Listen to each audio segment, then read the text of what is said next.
To Sinclair Fine Foods. In our exciting new chapter, the crystal glasses clinked around the private dining room at Ellsworth, Boston's most exclusive restaurant. I smiled as Edward Kingston, lead investor at Meridian Capital, raised his glass with genuine enthusiasm. After months of negotiations, I'd finally secured an $8 million investment to take my family's specialty food business national. The champagne was flowing, the investors were beaming, and my parents looked happier than I'd seen them in years. My name is Madison Sinclair. 8 years ago I walked away from a promising finance career to save my parents' struggling gourmet shop. Everyone thought I was crazy to leave my six-figure salary for a family business that was 3 months from bankruptcy, but I saw potential where others saw only risk. I remember when your parents' shop was just that little storefront in Cambridge, said Vivian, my former business school professor who had introduced me to the investors, and now look at this national distribution. An online subscription model and those manufacturing partnerships. Remarkable transformation. Madison, I felt a glow of pride as the investors nodded appreciatively. The journey hadn't been easy. I'd restructured operations, rebranded our product line, secured strategic partnerships, and built an e-commerce platform from scratch. Sinclair Fine Foods had grown from a beloved local shop to a budding national brand, with our specialty jams and artisanal condiments now shipping to 48 states. None of this would have happened without Madison's vision, my father said, raising his glass. When Helen and I started this business 25 years ago, we never imagined it could become what it is today. My mother nodded and smiled, but something flickered across her face, a hesitation I recognized all too well as the investors discussed expansion plans that I'd meticulously prepared. I felt my mother's hand slip into mine under the table. Madison, dear, she whispered, leaning close enough that her perfume enveloped me, this is all very exciting, but remember, when William returns from his program next month, he'll make a better CEO for the family business. You've done wonderful groundwork, but he has the right education for this scale. My brother William, the golden child, who's been traveling through Europe for the past year after getting his MBA, barely checking in on the family business I've been rebuilding with my blood, sweat, and tears. I kept my smile firmly in place as I squeezed my mother's hand back, but ice was forming in my stomach. 8 years of 18-hour days, skipped vacations, and postponed personal life, and she still saw me as the temporary caretaker of William. Birthright. Everything okay? Kingston asked, noticing our exchange. Absolutely perfect, I replied, raising my glass higher, but behind my smile gears were already turning. Monday morning couldn't come fast enough. 8 years ago I'd been the rising star at Morgan Stanley when my father called with news that changed everything. The family business was failing. They'd overextended with a second location, and the recession had hit their luxury food items hard. They were 3 months from closing their doors permanently. I still remember my colleagues' reactions when I resigned. You're leaving finance to sell fancy jam? My boss had asked incredulously. Even William, then finishing his undergraduate degree, had questioned my decision. It's a sinking ship, Maddie, he'd said. As you can see from our latest quarterly results, we've exceeded our targets across all key performance indicators. It was my parents' legacy. I'd grown up watching them craft recipes, source ingredients from small family farms, and as you can see from the latest quarterly results, our revenue has increased by 15% for the new region. The first 2 years were brutal. I worked the front counter during the day and pored over spreadsheets at night. I sold Welcome to our state-of-the-art facility.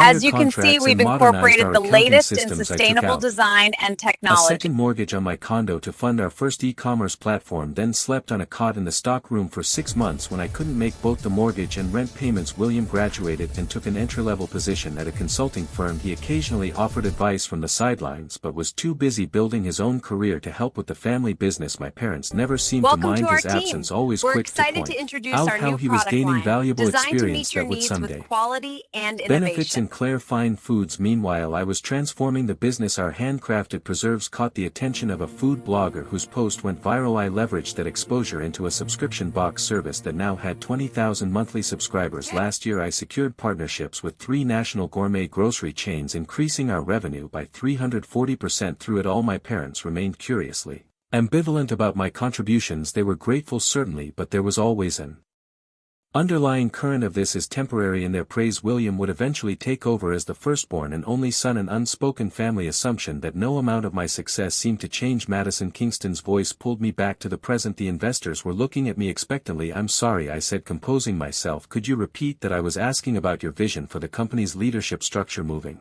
forward. Kingston said, your operational plan is excellent, but I want To make sure we're aligned on management, the question hung in the air as my mother tensed beside me. This was the moment I'd been dreading and anticipating for years. The leadership structure will remain as it is currently, I said, carefully aware of my mother's eyes on me. I'll continue as CEO with my parents serving as brand ambassadors and advisors to preserve the authentic family story that our customers connect with. Kingston nodded, jotting something in his notebook. And what about your brother? Helen mentioned he's finishing an MBA program. Before I could answer, my mother jumped in. William has just completed his executive MBA at Wharton. He'll be joining the leadership team next month, bringing valuable perspectives from his consulting experience. I kept my expression neutral despite the familiar sting. William had spent exactly 3 weekends at the shop in the past 8 years, yet my mother spoke as if he'd been integral to our growth all along. Kingston's gaze shifted between my mother and me, clearly sensing the tension. I see. And what will his role be? We haven't finalized that yet, I said quickly. We focusing on closing this investment round first. But my mother wasn't finished. William has always had the strongest head for business in the family, she continued proudly. Madison has done wonderfully with the creative aspects, but William understands the financial side in a way that will be crucial for this expansion. I nearly choked on my drink. I'd been a financial analyst before joining the family business, had restructured our entire operation, and had just secured an $8 million investment that William knew nothing about. Yet somehow in my mother's mind he was the business expert. I noticed Kingston exchange a glance with Diane Thomas, another key investor. Something shifted in the atmosphere, a subtle recalculation that I recognized from my years in finance. They were reassessing the deal. Mrs. Sinclair, Kingston said carefully, our investment is largely based on Madison's track record and vision. We'd need to discuss any significant leadership changes before finalizing the agreement. My mother looked surprised, as if it had never occurred to her that the investors might backing me rather than the family name. My father cleared his throat uncomfortably. Of course, he said, we're all on the same page here. Madison has built something remarkable, and we're just proud parents, excited to have both our children involved. Nothing set in stone. The conversation shifted to safer topics, but the damage was done as dinner wound down. I noticed Kingston speaking quietly with his team, their expressions serious. When we said our goodbyes, his handshake was firmer than usual. We should talk, he murmured, first thing Monday. Just you? I nodded, understanding perfectly the investors hadn't missed my mother's meaning or the implications for their $8 million. As my parents and I rode back in the town car, they chatted excitedly about William's return, seemingly oblivious to what had just happened. I stared out the window at the passing city lights, a plan already forming in my mind. Monday was going to be interesting, very interesting indeed. I barely slept that night. By 6 a.m. Saturday I was at my desk in the empty Sinclair Fine Foods headquarters, surrounded by spreadsheets, market analyses, and 8 years of documentation. The cleaning staff looked surprised to see me there on a weekend, but they'd grown accustomed to my unconventional hours over the years. Miss Sinclair, everything okay? Asked Jorge, our head of maintenance, who had been with us since I'd taken over. Just preparing for a big meeting, I replied, not looking up from my laptop. Another one after that fancy dinner last night? You worked too hard, you know. I smiled despite myself. I appreciate the concern, Jorge, but this one's important, maybe the most important meeting I've ever had. After he left I made a call I'd been considering for months but had held off on out of family loyalty. Madison, it's 6:30 on a Saturday, came Vivian's groggy voice. My former professor and mentor had always been an early riser, but even this was pushing it. I need your advice, I said without preamble, and possibly your help. 45 minutes later Vivian walked through the door with 2 coffees and a determined expression. After explaining the situation she sat back and studied me carefully. You've been anticipating this moment for years, she observed. What do you really want, Madison? The question hung in the air as I considered my answer. What did I want? Recognition from my parents, the CEO position I'd already been performing, or something else entirely? I want what I've earned, I said finally, and I want to stop pretending that my family values my contribution. Vivian nodded. Then let's make some calls. By noon I'd spoken with Kingston and arranged an emergency meeting with the investment team for Sunday morning. I'd also called my loyal employees, Daphne from marketing, Jason from operations, and Tamara from product development, asking them to come in for an urgent strategy session. These were people who had been with me from the beginning, who had built this company alongside me while William was off finding himself before his MBA. My parents called twice wanting to discuss exciting ideas William had shared for the business. I let the calls go to voicemail. This weekend wasn't about William or my parents, it was about securing my future with or without Sinclair Fine Foods. Sunday morning arrived with a knot in my stomach. I'd barely slept running financial projections until 3 a.m. Kingston and his team arrived at 9 sharp, their expressions a mix of concern and curiosity. Mighty's Kingston began as they settled into our conference room. I've been in this business for 20 years and I've Learn to trust my instincts. Something happened at that dinner that concerns me. You're right to be concerned, I said, sliding folders across the table to each of them. Page 1 is the current organizational chart of Sinclair Fine Foods. Page 2 is what I suspect it will look like if my parents have their way after the investment closes. The second chart showed William as CEO with me shifted to a vague creative director role with no real authority. Kingston frowned. This wasn't what we discussed during our negotiations. No, I agreed it wasn't, but it's been the unspoken plan in my family since I joined the business. No matter what I achieve, William is the presumed heir to the company. And what's on page 3? asked Diane Thomas, flipping forward in her folder. I took a deep breath. That's my counter-proposal. The room went quiet as the investors reviewed the document. It outlined a new company structure, one that didn't include my parents or the Sinclair name at all. This is unexpected, Kingston said finally. You're proposing we redirect our investment to a new entity that you would lead? Yes, I said, meeting his gaze steadily. Let me show you why that makes financial sense for everyone involved. The market validation already exists, I explained, clicking through a presentation I prepared overnight. Our customer base doesn't primarily connect with the Sinclair name, they connect with our product quality and brand story, both of which I created. The investors listened intently as I detailed how our sales had grown. I showed them customer surveys where the attributes most associated with our brand, innovation, sustainability, and community connection, were all initiatives I had spearheaded, not legacy elements from my parents' original business. What about the manufacturing relationships? asked Thomas. Wouldn't you be starting from zero? I shook my head. Our three main manufacturing partners have contracts with renewal provisions coming up next quarter. I've maintained those relationships personally for years. They know who really runs this business. As the meeting progressed, I laid out a complete business plan for a new company, one that would leverage everything I'd built at Sinclair Fine Foods but without the family complications. This is impressive work for one weekend, Kingston remarked, but I'm guessing you've been thinking about this for much longer. I nodded. It's been my contingency plan for about 3 years. I've watched how my parents treat William versus how they treat me. I knew this day might come. After 2 hours of discussion, Kingston leaned back in his chair. We invested in you, Madison, not just the company. The Sinclair brand has value, certainly, but you're the visionary who transformed it. He exchanged glances with his team. We need to conduct proper due diligence on this new approach, but I'm inclined to redirect our investment as you proposed, with some modifications to protect all parties. Relief washed over me. Thank you. I was prepared to walk away with nothing if necessary that wouldn't serve anyone's interest, Kingston replied, least of all ours. But I have one condition. You need to have an honest conversation with your parents before we finalize anything. Give them a chance to recognize what they're about to lose. I wanted to refuse to spare myself the inevitable pain of that confrontation, but I knew he was right. I'll speak with them tonight. After the investors left, I met with my core team, the people who had helped build the company alongside me. I hadn't told them about my contingency plan before, unsure if they would see it as disloyalty to the family business. I always wondered if you had an exit strategy, Daphne said after I explained the situation. The way your parents talk about William, it was only a matter of time. Jason nodded. We've worked with you for years, Madison. Not with the Sinclair name. Are you saying you'd come with me? I asked, surprised by their immediate support. In a heartbeat, Tamara replied. We've already discussed it. Actually, we figured this day might come, especially with William finishing his MBA. The knowledge that my team had anticipated this scenario and had already decided to follow me gave me the final boost of confidence I needed. They weren't just employees, they were allies who recognized my value even when my family didn't. That evening I drove to my parents' house with a strange sense of calm. For years I'd been fighting for recognition, trying to prove my worth through dedication and results, but now I understood no amount of success would ever change how they saw me. William would always be their chosen successor, regardless of his minimal contribution or my proven track record. As I pulled into their driveway, my phone rang. It was William calling from the airport. Hey Maddie, he said cheerfully, just landed. Mom said something about a big investment. Sounds like the timing of my return couldn't be better. I smiled to myself. The timing is perfect, I agreed. I'll see you tomorrow at the office. Tomorrow, Monday, when everything would change. The Sunday evening conversation with my parents went exactly as I'd expected. My mother was shocked that I would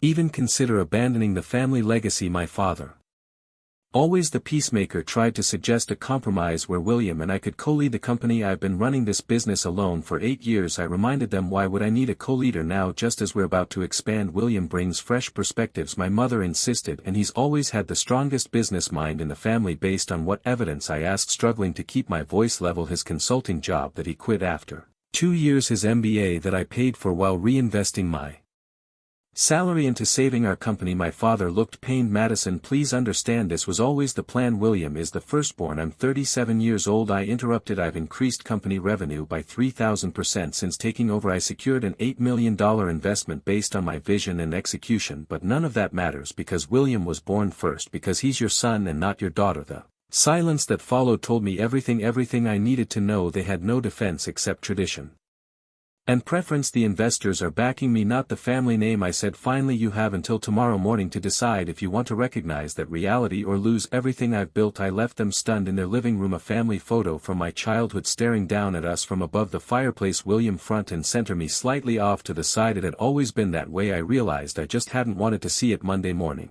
arrived bright and clear. I'd arranged for the investors to meet me at the office at 9 a.m. knowing that my parents typically arrived at 8:30 and William had texted that he would join for his first day at 8:45. I arrived at 7:30, giving myself time to center my thoughts and prepare for what was coming. To my surprise, Daphne, Jason and Tamara were already there along with about a dozen other key employees. What are you all doing here so early? I asked. Daphne smiled. We wanted you to know you're not alone in this. Whatever happens today, we're with you.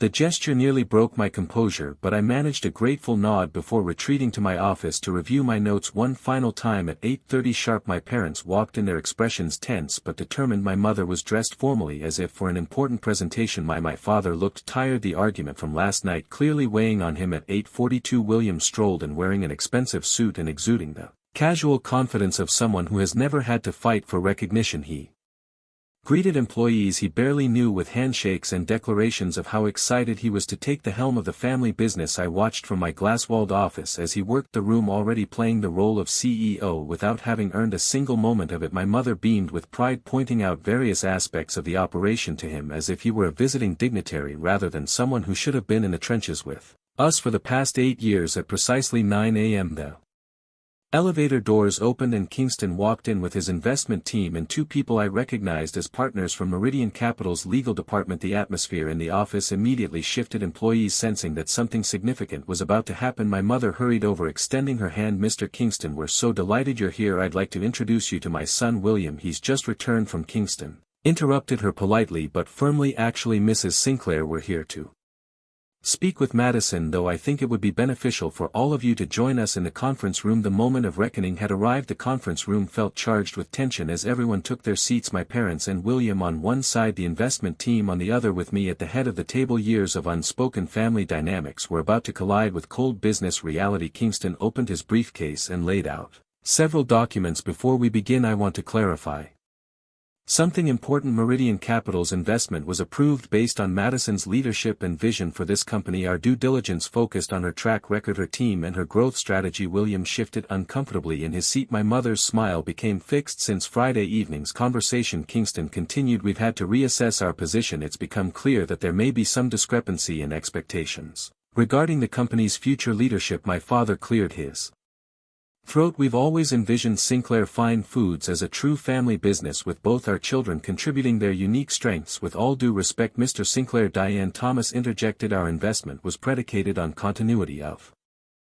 leadership. Madison has demonstrated exceptional business acumen, growing this company from near bankruptcy to a national contender. Any significant change to that leadership represents a material alteration to our agreement. William leaned forward, the confidence in his voice belling his complete lack of involvement in the company for the past 8 years. I can assure you that my executive MBA and consulting experience make me well qualified to do what Kingston asked bluntly, to replace the person who saved this company, who increased its valuation by 3,000%, who secured this investment in the first place. The room fell silent. My mother's face had gone pale, her eyes darting between William and Kingston. We have a proposition, Kingston announced, sliding a folder toward my parents. 2 options, actually. I suggest you review them carefully. My parents opened the folder with trembling hands. Inside were 2 legal documents. The first outlined the original investment deal but with explicit language ensuring I would remain CEO for a minimum of 5 years with William, limited to a non-executive role. The second document was something else entirely, a term sheet for a $10 million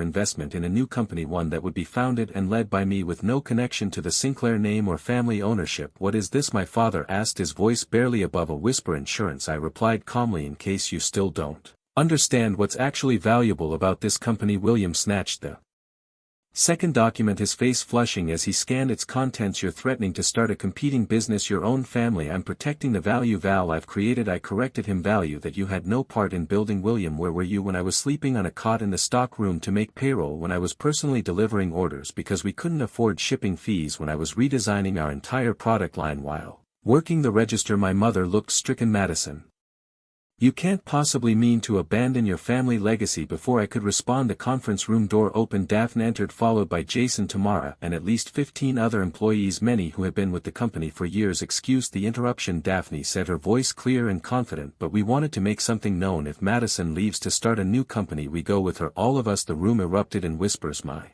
parents stared in disbelief at the assembled employees. The beating part of the company they thought they controlled. The choice is yours, I said quietly. Recognize what I've built and who built it, or watch me walk away with everything that makes this company valuable. For nearly 10 minutes the only sound in the conference room was the shuffling of papers as my parents and William examined the documents before them. Kingston and his team waited patiently. The employees who had come to stand with me remained at the edges of the room, a visual reminder of where the company's true value resided. Finally my father sighed deeply and pushed the first document forward. We'll sign this one, he said, his voice heavy with defeat. Madison stays as CEO. My mother's lips were pressed into a thin line, but she nodded in agreement. William looked shell-shocked, his carefully constructed future crumbling before his eyes. A wise choice, Kingston said, signaling for his legal team to finalize the paperwork. 2 hours later it was done. The investment would proceed with explicit protections for my position. William would join the company as Vice President of Business Development, a role with clear boundaries and a reporting structure that positioned him under me. My parents would transition to brand ambassadors, stepping back from day-to-day operations entirely. That was 6 months ago. Today Sinclair Fine Foods is thriving. Our national expansion is ahead of schedule and our new product lines have exceeded sales